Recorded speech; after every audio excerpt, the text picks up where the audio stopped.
আসসালামু আলাইকুম ওরহমতুল্লাহি ওবরাকাতুহ নাহমাদুহু ওয়া নুসাল্লি আলা রাসূলিহিল কারীম আম্মা বাদ। প্রিয় ছাত্র সকল, আশা করি আপনারা ভালো আছেন। আলহামদুলিল্লাহ, আমিও ভালো আছি। আমাদের আজকের এই দার্সের সাথে যারা যুক্ত রয়েছেন, আমি তাদের সকলকে জানাই আন্তরিক মুবারকবাদ। প্রিয় ছাত্র ভাইরা, গতকালকে আমরা দুই এতেরাজের প্রথম এতেরাজ পড়েছি, আজকে দ্বিতীয় এতেরাজ। তো আজকের দ্বিতীয় এতেরাজ বা আজকের সবকটি বোঝার জন্য এর পূর্বের সবকটির মতো একটি ভূমিকা বুঝতে হবে, তারপর মূল আলোচনা পড়তে হবে আমাদের। তো সেই ভূমিকাটি এবং মূল আলোচনাটি আমি প্রথমে আপনাদেরকে মৌখিকভাবে বলছি, তারপর এবারত পড়ব ইনশাআল্লাহ। তো এবার মূল বিষয়টি এবং ভূমিকাটি আমরা মৌখিকভাবে শ্রবণ করি। এখানে আজকের সবকে ভূমিকা হিসেবে যা উল্লেখ করা হয়েছে তা হলো একটি ফিকহি মাসালা। মাসালাটি হলো, চোর যখন কারো সম্পদ চুরি করে এবং চুরির দায়ে তার হাত কাটা হয়, তারপর যদি চুরি করা সম্পদ তার হাতে বিদ্যমান থাকে, তাহলে সকল ইমামের ঐকমত্যে চোরকে ওই সম্পদ মালিকের কাছে ফেরত দিতে হবে। আবারও পড়ছি, চোর যখন কারো সম্পদ চুরি করে এবং চুরির দায়ে তার হাত কাটা হয়, তারপর যদি চুরি করা সম্পদ তার হাতে বিদ্যমান থাকে, তাহলে সকল ইমামের ঐকমত্যে চোরকে ওই সম্পদ মালিকের কাছে ফেরত দিতে হবে। কিন্তু যদি ওই সম্পদ তার হাতে বিদ্যমান না থাকে তাহলে ইমামদের মধ্যে মতভেদ রয়েছে। ইমাম শাফি সাহেব বলেন, চোরকে জরিমানা দিতে হবে। ইমাম শাফি সাহেব বলেন চোরকে জরিমানা দিতে হবে, চাই সম্পদ ধ্বংস হোক অথবা সে তাকে ধ্বংস করুক। কেননা চোরের হাত কাটা হয়েছে অপরাধের শাস্তি হিসেবে, তাই বলে মালিক তার সম্পদ থেকে বঞ্চিত হতে পারে না। পক্ষান্তরে ইমাম আবু হানিফা রহিমাহুল্লাহ থেকে এক্ষেত্রে দুটি বর্ণনা রয়েছে। এক্ষেত্রে কয়টি বর্ণনা রয়েছে? দুটি বর্ণনা রয়েছে। প্রথম বর্ণনা, কোন ক্ষেত্রে? যদি চোরের হাতে মাল বিদ্যমান না থাকে। এক্ষেত্রে ইমাম আবু হানিফা থেকে ইমাম শাফি সাহেবের মতে তো জরিমানা দিতে হবে, কিন্তু ইমাম আবু হানিফার মতে জরিমানা দিতে হবে কিনা, এক্ষেত্রে দুটি বর্ণনা রয়েছে। প্রথম বর্ণনা, চোরের ওপর কোনো অবস্থাতেই জরিমানা আসবে না, সম্পদ নিজে নিজে ধ্বংস হোক অথবা সে তাকে ধ্বংস করুক। এটাই জাহেরি রেওয়ায়াত। দলিল হিসেবে বলা হয়ে থাকে এভাবে, কেননা চুরির শাস্তির বিধানে আল্লাহ পাক রব্বুল আলামিন কেবল হাত কাটার কথাই উল্লেখ করেছেন। তদুপরি নাসাই শরীফে হযরত আব্দুর রহমান ইবনে আউফ রাদিয়াল্লাহু আনহু থেকে বর্ণিত হয়েছে, লা ইগরামু সাহিবু সারাকাতিন ইযা উকিমা আলাইহিল হাদ্দু, অর্থাৎ চোরের ওপর শরঈ দণ্ড কার্যকর করার পর তার থেকে জরিমানা নেওয়া যাবে না। অর্থাৎ চোরের ওপর শরঈ দণ্ড কার্যকর করার পর তার থেকে জরিমানা নেওয়া যাবে না।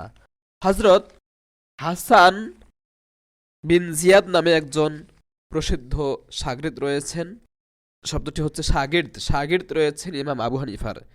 এই হযরত হাসান বিন জিয়াদের বরাতে ইমাম আবু হানিফার আরেক বর্ণনা রয়েছে, সম্পদ নিজে নিজে ধ্বংস হলে জরিমানা দিতে হবে না, কিন্তু ধ্বংস করলে জরিমানা দিতে হবে।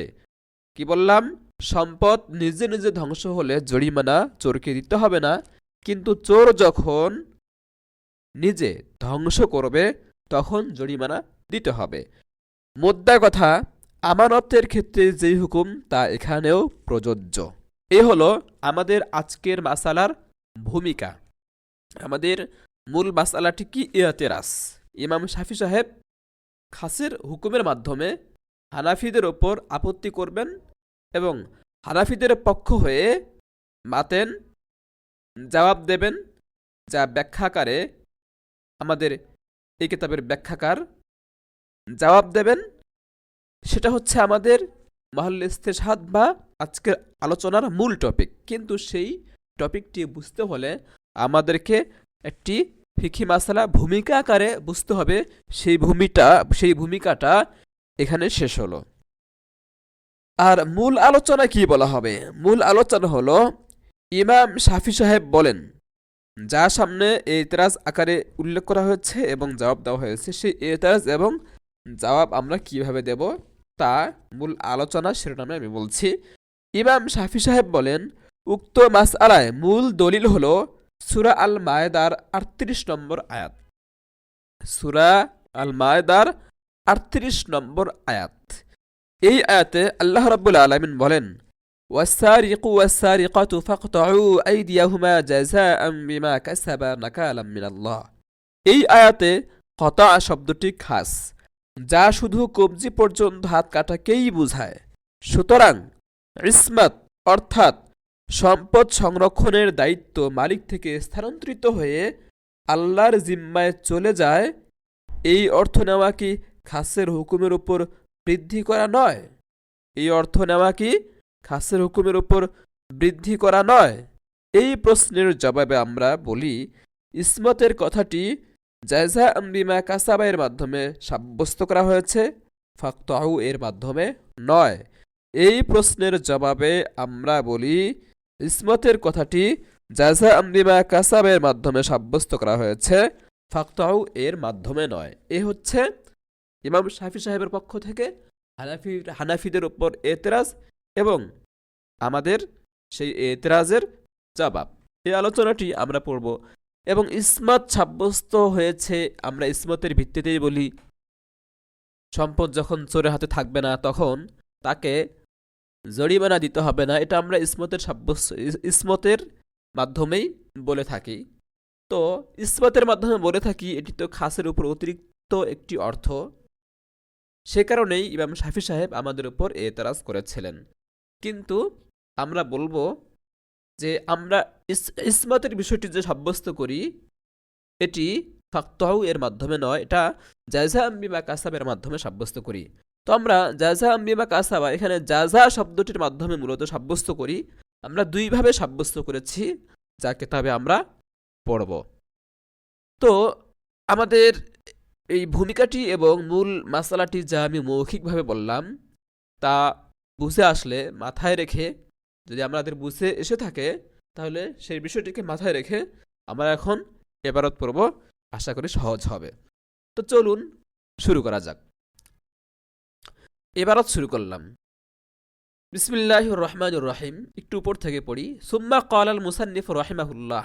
তারপর মুসান্নিফ রাহিমাহুল্লাহ বলেন, এখান থেকে মূল মতন, ওয়াবুতলানুল ইসমাতি আনিল মাসরুকি। মাসরুক মানে চুরি করা সম্পদ, চুরি করা জিনিস। চুরি করা জিনিস থেকে ইসমত, ইসমত শব্দের অর্থ হচ্ছে সংরক্ষণের দায়িত্ব, সম্পদ সংরক্ষণ দায়িত্ব। তো আমি ইসমতই বলবো, ইসমতের অর্থ তো আমি বললামই। ইসমত মানে সম্পদ সংরক্ষণ দায়িত্ব। তো পড়ার সময় আমি সহজে ইসমতি বলি, যেহেতু এক শব্দে বোঝানো সহজ তাই। ওয়াবুতলানুল ইসমতি আনিল মাসরুকি। চুরি করা জিনিস থেকে ইসমত বাতিল হয়ে যাওয়ার বিষয়টি বিকাউলিহি তাআলা জাযাআন। আল্লাহ পাক রব্বুল আলামিনের বাণী জাযাআন শব্দটির মাধ্যমে সাব্যস্ত, লা বিকাউলিহি তাআলা ফাকতাউ। আল্লাহ পাকের বাণী ফাকতাউ এর মাধ্যমে নয়। আর এমন ফাকতাউর মাধ্যমে সাব্যস্ত হয়েছে এমনটি ইমাম শাফি সাহেব মনে করে আমাদের উপর এতরাজ করেছিলেন। আমরা সেই এতরাজের জবাব দিলাম এভাবে যে, না, আপনি যেমনটি বুঝেছেন ঠিক তেমন নয়। আমরা ফাকতাউ এর মাধ্যমে ইসমতের বিষয়টি বাতিল হওয়া সাব্যস্ত করিনি, আমরা সাব্যস্ত করেছি এই যে জাযাআম বিমা কাসাবার জাযাআন শব্দটির মাধ্যমে। ওয়াহাদা আইদান জাওয়াবু সুয়ালিন মুকাদ্দারিন। এটিও একটি উজ্জ্ব প্রশ্নের জবাব ইয়ারিদু আলাইনা মিন জানিবি শাফিঈ রাহিমাহুল্লাহ, যা ইমাম শাফি সাহেবের পক্ষ থেকে আমাদের উপর উত্থাপিত হয়েছে।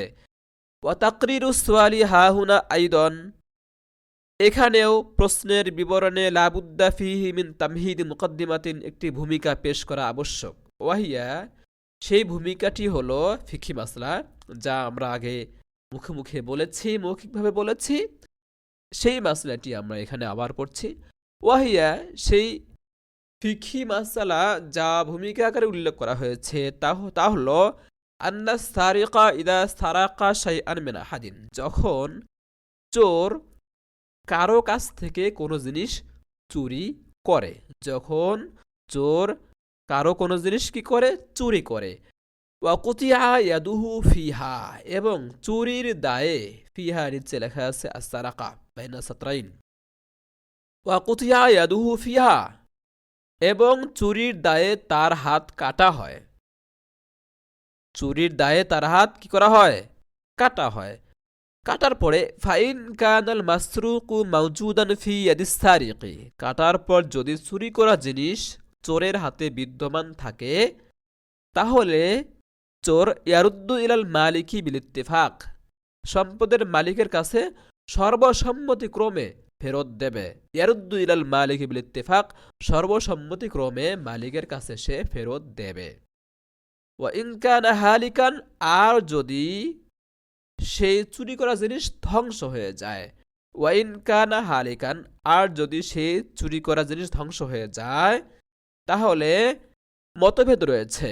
ফাইন্দা শাফিঈ রাহিমাহুল্লাহ, ইমাম শাফি সাহেবের মতে ইয়াজিবুদ দামানু আলাইহি, তার উপর জরিমানা আবশ্যক হবে।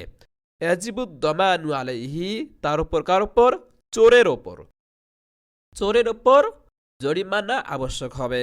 সাওয়াউন হালাকা বিনাফসিহি আও ইস্তাহলাকাহু, সাওয়াউন হালাকা বিনাফসি, চাই মাসরুক চুরি করা জিনিস নিজে নিজে ধ্বংস হোক, সাওয়াউন হালাকা বিনাফসি, চাই তা নিজে নিজে ধ্বংস হোক, আও ইস্তাহলাকাহু, অথবা সে তাকে ধ্বংস করুক।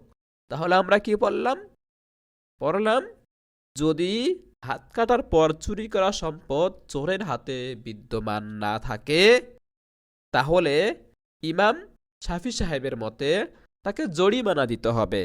যে সম্পদ সে চুরি করেছিল তা নিজে নিজে ধ্বংস হোক, অথবা চোর ইচ্ছাকৃতভাবে ওই সম্পদ ধ্বংস করুক, দুই অবস্থাতেই চোরকে চুরি করা সম্পদের জরিমানা মালিককে দিতে হবে।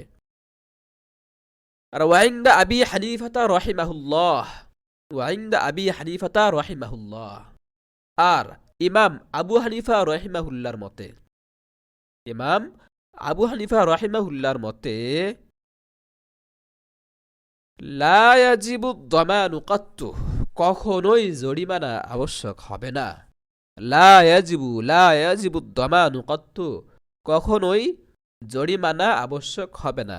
চোরের হাতে যদি সম্পদ না থাকে, হাত কাটা হয়েছে, হাত কাটার পর দেখা গেল চুরি করা সম্পদ চোরের হাতে নেই, না থাকলে তাকে আর জরিমানা দিতে হবে না। এটাকেই জাহরি রিওয়ায়াত বলা হয়েছে। লা ইয়াজিবুদ দামানু কাত্তু, কখনোই চোরকে জরিমানা দিতে হবে না, জরিমানা আবশ্যক হবে না। ইল্লা ইনদাল ইস্তিহলাকি ফি রিওয়ায়াতিন, এটি হচ্ছে ওই যে হাসান বিন জিয়াদ রাহিমাহুল্লাহ থেকে ইমাম আবু হানিফার যে আরেকটি বর্ণনা আমি একটু আগে বলেছিলাম, সেই বর্ণনাটি, এটা 2 নম্বর বর্ণনা। ইল্লা ইনদাল ইস্তিহলাকি ফি রিওয়ায়াতিন, তবে এক বর্ণনা অনুযায়ী চোর যদি ইচ্ছাকৃতভাবে চুরি করা সম্পদ ধ্বংস করে, তাহলে জরিমানা আবশ্যক হবে। যদিও কোনো অবস্থাতে জরিমানা আবশ্যক হবে না, এটাই কি জাহেরি রিওয়ায়াত, এটা হচ্ছে দুর্বল আরেকটি মত। লা ইয়াজিবুদ দামানু কাত্তু, কখনোই জরিমানা আবশ্যক হবে না, এটা জাহেরি রিওয়ায়াত। তবে আরেকটি বর্ণনা রয়েছে ইল্লা ইনদাল ইস্তিহলাকি ফি রিওয়ায়াতিন, তবে এক বর্ণনা মতে ধ্বংস করলে জরিমানা আবশ্যক হবে। ওয়াজালিকা, আর এই যে আবশ্যক হওয়ার বিষয়টি কিভাবে, এটা বলা হচ্ছে ইসমত সাব্যস্ত হবে, ইসমত বাতিল হয়ে যাওয়ার বিষয়টি সাব্যস্ত হবে। বাতিল হয়ে গেলে তারপর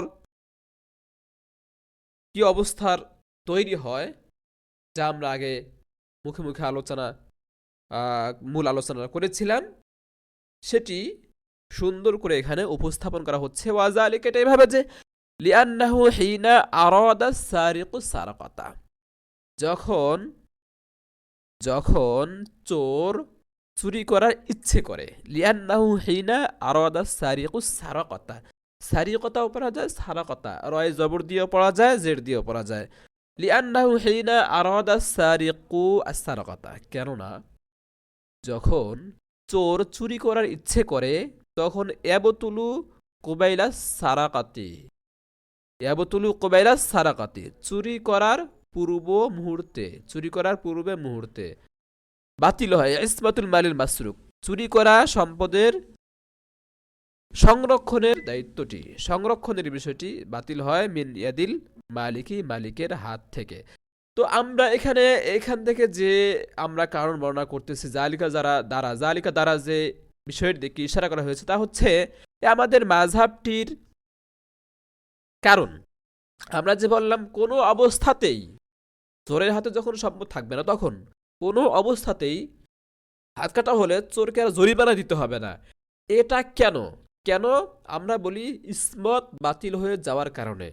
আর ইসমত বাতিল হয় কিভাবে সেটাও আমরা উল্লেখ করছি ওয়াজালিকা, এই কথা বলে সামনে আমরা উল্লেখ করছি। ওয়াজালিকা বলতে জরিমানা যে আবশ্যক হবে না, কোনো অবস্থাতে জরিমানা আবশ্যক হবে না, সেটা কিভাবে এটা বোঝানো হয়েছে জালিকা দ্বারা। ওয়াজালিকা, এটা ভেবে যে লিআন্নাহু হিনা আরাদা সারিকু সারাকাতা, যখন চোর চুরি করে ইচ্ছে করে তখন ইয়াবতুলু কুবাইলা সারাকাতি, চুরি করার পূর্ব মুহূর্তে বাতিল হয় ইসমাতুল মালিল মাসরুকি, চুরি করা সম্পদের সংরক্ষণের দায়িত্বটি বাতিল হয় মিন ইয়াদিল মালিকি, মালিকের হাত থেকে।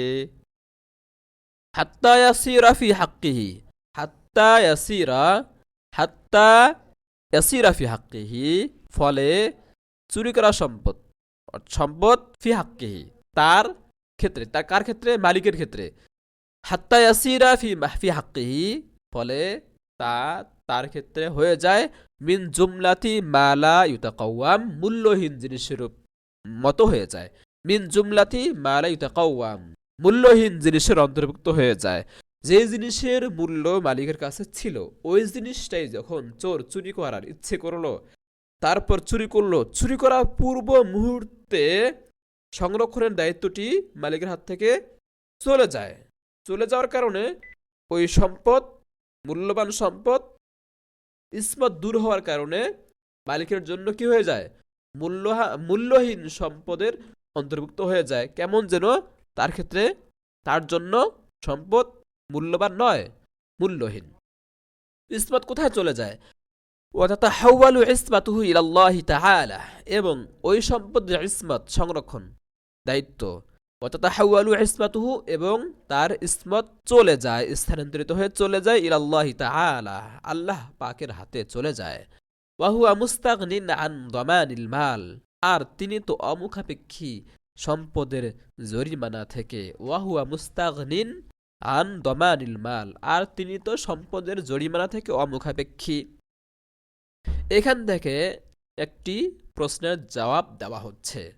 প্রশ্নটা কি? প্রশ্নটা হচ্ছে, যদি চুরি করার পূর্ব মুহূর্তে ইসমত বাতিল হয়ে যায়, আল্লাহ পাকের হাতে চলে যায়, আর আল্লাহ পাক তো সম্পদের জরিমানা নেবেন না, তার প্রয়োজন নেই, তিনি অমুখাপেক্ষী, তাহলে প্রশ্ন হয়, যদি ইসমত বাতিল হয়ে যায় তাহলে তো সর্বাবস্থায় ইসমত বাতিল হয়ে যায়।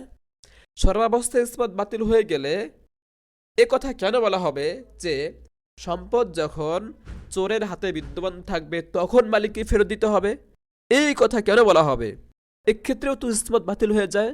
এই প্রশ্নের জবাব দিচ্ছেন মুসান্নিফ, ওয়াইন্নামা ইয়াজিবুর রাদ্দু, তবে ফেরত দেওয়া আবশ্যক ইদা কানা মাওজুদান, যখন সম্পদ বিদ্যমান থাকে তখন ফেরত দেওয়া আবশ্যক। কেন?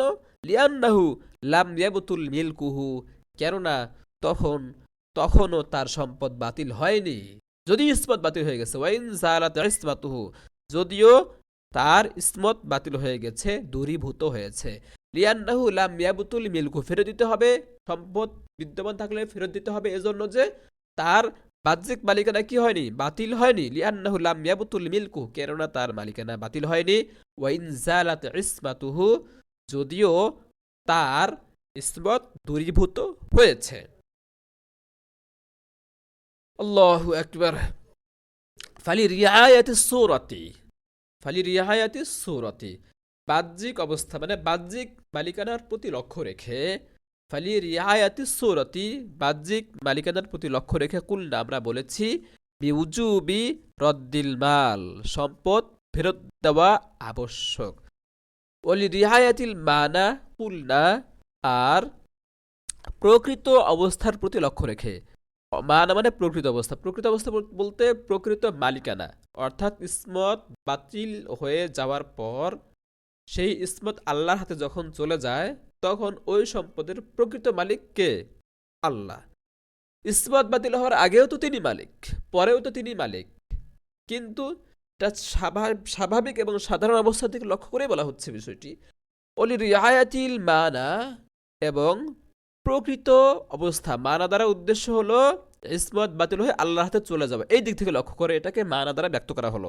বলি রিআয়াতিল মানা, আর প্রকৃত অবস্থার দিকে বা প্রকৃত মালিকানার দিকে লক্ষ্য করে, কুলনা আমরা বলেছি, বিআদামি দমানিহি, জরিমানা আবশ্যক নয়। কুলনা বিআদামি দমানিহি, আমরা জরিমানা আবশ্যক না হওয়ার কথা বলেছি। ওয়াতারাদা আলাইহি শাফিঈ রাহিমাহুল্লাহ, আমরা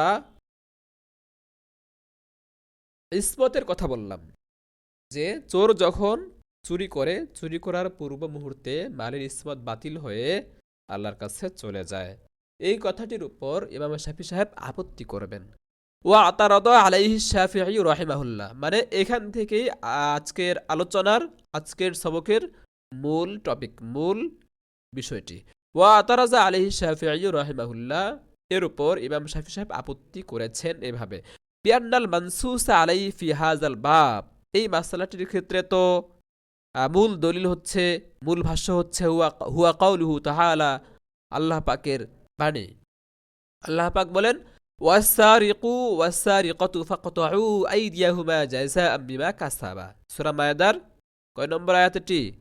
38 নম্বর আয়াত। এই আয়াতে আল্লাহ পাক বলেন, ওয়াসারিকু ওয়াসারিকাতু ফাকতাউ আইদিয়াহুমা জাযাআম বিমা কাসাবা, জাযাআম বিমা কাসাবা। এই আয়াতে ফাকতাউ শব্দটি, ওয়াল কতউ লাফজুন খাসুন, কতা একটি খাস শব্দ, উদিয়া লিমাদান মালুমিন, খাস কেন? নির্দিষ্ট একটি শব্দ অর্থের জন্য গঠন করা হয়েছে। ওয়াল কতউ লাফজুন খাসুন, কতা একটি খাস শব্দ, উদিয়া লিমাদান মালুমিন, যাকে একটি নির্দিষ্ট অর্থের জন্য গঠন করা হয়েছে। সেই অর্থটা কি? সেই অর্থটা হচ্ছে ওয়াহুয়াল ইবানাতু আনির রুজকি, কবজি থেকে আলাদা করা, কেটে ফেলা। এটি হচ্ছে কতায়ের অর্থ। ওয়ালা দালালাতা লাহু আলা তাহাউলিল ইসমাতি আনিল মারি ইলাল্লাহি তাআলা, ইসমত বাতিল হয়ে, মালিক থেকে ইসমত বাতিল হয়ে আল্লাহর কাছে চলে যায়, এটি তো বোঝাচ্ছে না, এটি একটি অতিরিক্ত অর্থ।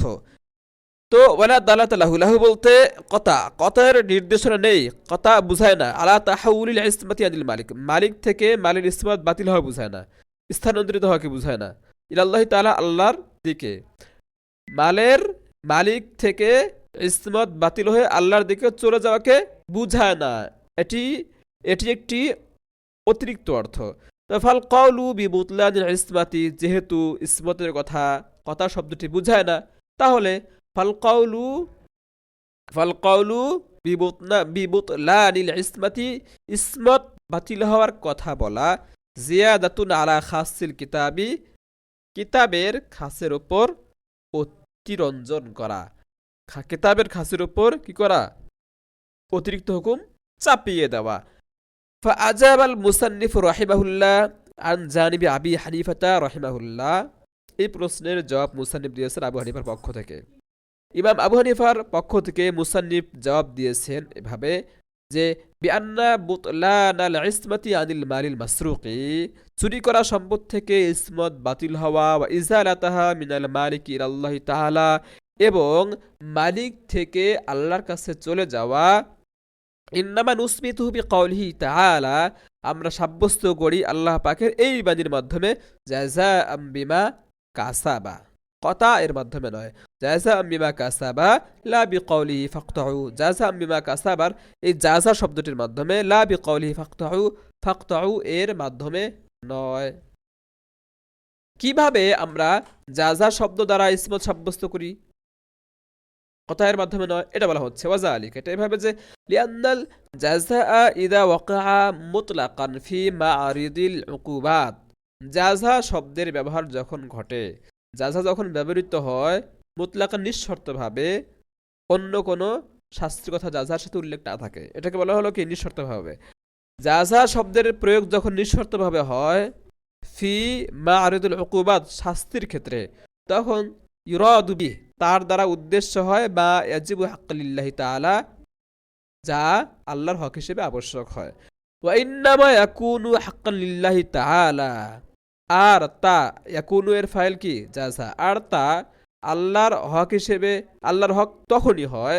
ওয়া ইন্নামা ইয়াকুনু হাক্কান লিল্লাহি তাআলা, আর তা আল্লাহর হক তখন হয় ইযা ওয়াকাতিল জিনায়াতু, যখন অপরাধ সংঘটিত হয়, ফি ইসমাতিহি ওয়া হিফজিহি, তার সংরক্ষণ এবং হেফাজতে, তার সংরক্ষণ এবং হেফাজতে। ওয়াইজা কানা কাযালিক, আর বিষয়টি যখন তাই, ফাকাদ শরিয়া জাযাউহু জাযাআন কামিলান, বিষয়টি যখন এরূপ, তাই তার অপরাধের শাস্তি শরীয়ত সম্মত হয়েছে বা হয় জাযাআন কামিলান, পরিপূর্ণ শাস্তি হিসেবে। ফাকাদ শরিয়া জাযাউহু জাযাআন কামিলান, তখন তার শাস্তিটা পরিপূর্ণ শাস্তি রূপে শরীয়ত সম্মত হয়। ওয়াহুয়াল কতউ, আর সেটা কি কতা, ওয়ালা হাত কাটা, ওয়ালা ইয়াহতাজু ইলা দামানিল মাল, মালের জরিমানার প্রয়োজন হয় না। গয়াতুহু, গয়াতুহু বলতে বাংলা আমরা বলে থাকি বড় জোর, গয়াতুহু বড় জোর বলা যায় এই কথাটি। আন্নাহু ইদা কানাল মালু মাওজুদান ফি ইয়াদিহি, বড় জোর বলা যায় সম্পদ যখন তার হাতে বিদ্যমান থাকে, সম্পদ যখন তার হাতে বিদ্যমান থাকবে, ইয়ারুদ্দু ইলাইহি লিআজরিস সোরা, বাহ্যিক মালিকানার কারণে তার কাছে ফেরত দেবে। আবার বলছি, গয়াতুহু বড়জোর বলা যায়, গয়াতুহু বড়জোর বলা যায়, আন্নাহু ইদা কানাল মালু মাওজুদান ফি ইয়াদিহি, যে সম্পদ যখন তার হাতে বিদ্যমান থাকবে, ইয়ারুদ্দু ইলাইহি লিআজরিস সোরা, তখন বাহ্যিক মালিকানার কারণে তাকে ফেরত দেবে, সেই সম্পদ মালিকের হাতে কি করবে, ফেরত দেবে। ওয়ালি আন্না, এটা হচ্ছে আরেকটা কারণ, 2 নম্বর কারণ। ওয়ালি আন্না জাযা ইয়াজিউ বিমানা কাফা, ওয়ালি আন্না এটা আতফ হয়েছে কোথায়, আমি আপনাদেরকে দেখাচ্ছি। এই ওয়াজালিকার পরে যে লিআন্নাল জাযা বলেছে, এইখান থেকে একটা কথা বলা হয়েছে যে নিঃশর্তভাবে যখন শাস্তির ক্ষেত্রে জাযা শব্দের প্রয়োগ ঘটে, তখন এটার দ্বারা কি উদ্দেশ্য হয়, যা আল্লাহর হক হিসেবে আবশ্যক হয় তা, আর সেটা তখন হয় যখন অপরাধ সংঘটিত হয় আল্লাহ পাকের সংরক্ষণে এবং হেফাজতে। তো ওয়াজালিকার পরে লিআন্নাল জাযা এর উপর আতফ হয়েছে এই কথাটি, ওয়ালিআন্না জাযা, ওয়ালিআন্না জাযা, জাযা বিমা কাসাব বলা হয়েছে। জাযা এর অর্থ কি, ওয়ালিআন্না জাযা ইয়াজিউ বিমানা কাফা, অন্য নুসখায় রয়েছে ওলিয়ান্না জাযা ইয়াজি বিমানা কাফা, যা হোক একই কথা, ওলিয়ান্না জাযা ইয়াজিউ বিমানা কাফা। আরেকটি কারণ হচ্ছে জাযা কাফা এর অর্থে আসে, ফায়াদুল্লু আলা আন্নাল কতা হুয়া কাফিল লিহাজিহিল জিনায়াতি, তখন এই কথাই বোঝায় যে কতা, এই বিষয়টি হাত কাটাই এই অপরাধের জন্য যথেষ্ট। জাযা বিমা কাসাব মানে এটা কি অপরাধের জন্য যথেষ্ট। ফায়াদুল্লু আলা, এই কথাই বোঝায় যে আন্নাল কতা হুয়া কাফিল লিহাজিল জিনায়াতি, এই অপরাধের জন্য হাত কাটাই যথেষ্ট। ওয়ালা ইয়াহতাজু ইলা জাযাইন আখরা, অন্য শাস্তির প্রয়োজন নেই, হাত্তা ইয়াজিবা দমানু, যে জরিমানা আবশ্যক হবে। ওয়ালা ইয়াহতাজু ইলা জাযাইন আখরা, অন্য শাস্তির প্রয়োজন নেই হাত্তা ইয়াজিবাদ দমানু, যে হাত্তা মানে যে, অন্য শাস্তির প্রয়োজন নেই যে জরিমানা আবশ্যক হবে। হাদা নাবজুম মিম্মা যাকারতুহু ফি তাফসিরিল আহমাদি, এই হলো সংক্ষিপ্ত আলোচনা যা আমি উল্লেখ করেছি তাফসির আহমাদিতে। অর্থাৎ শারেহ বলতে চাচ্ছেন তাফসিরে আহমাদি নামক কিতাবে আমি যা আলোচনা করেছি তার থেকে নেওয়া এটা হলো সংক্ষিপ্ত আলোচনা। ওয়া কাফাকা হাজা, আর এতটুকু আলোচনাই তোমার জন্য যথেষ্ট। ওয়া কাফাকা হাজা, এতটুকু আর এতটুকু আলোচনাই তোমার জন্য যথেষ্ট। ঠিক আছে, এখানে যেহেতু শারেহ বলছেন এতটুকু আলোচনাই তোমার জন্য যথেষ্ট, আমিও বলি আজকের দার্সে এতটুকু আলোচনাই আমাদের জন্য যথেষ্ট। তাই সামনে আর আজকে আমরা পড়ছি না, আজকের জন্য এতটুকুই থাকলো। জাযাকুমুল্লাহু আহসানাল জাযা, বারাকাল্লাহু ফীকুম, আসসালামু আলাইকুম ওয়া রাহমাতুল্লাহি ওয়া বারাকাতুহু।